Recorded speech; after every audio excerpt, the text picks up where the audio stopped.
akala po namin naka-paper bag, naka-paper envelope din po. Kaya sabi ko, hello, ba't nakalagay dyan, ma?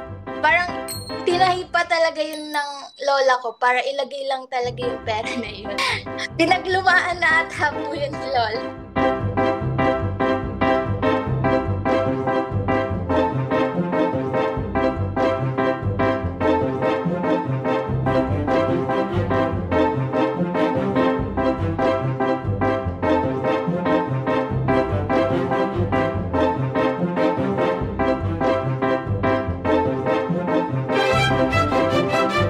Binenta po kasi yung baboy niya for madagdagan lang po yung tuition fee ng ate ko.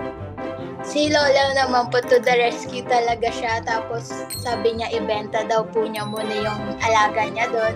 Tapos ibigay na lang po kay ate kasi graduating na po yung ate ko.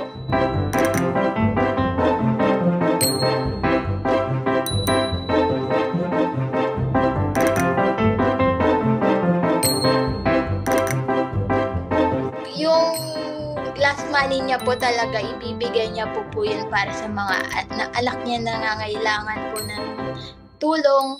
Hindi po siya madamot, ibibigay niya po talaga lahat.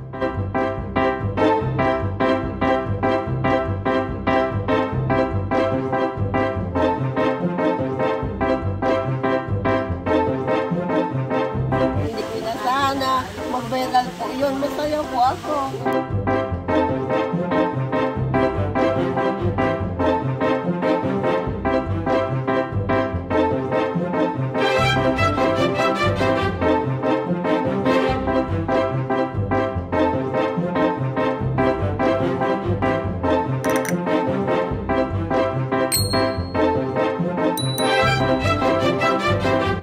Baka po someday, pag naging lola na din.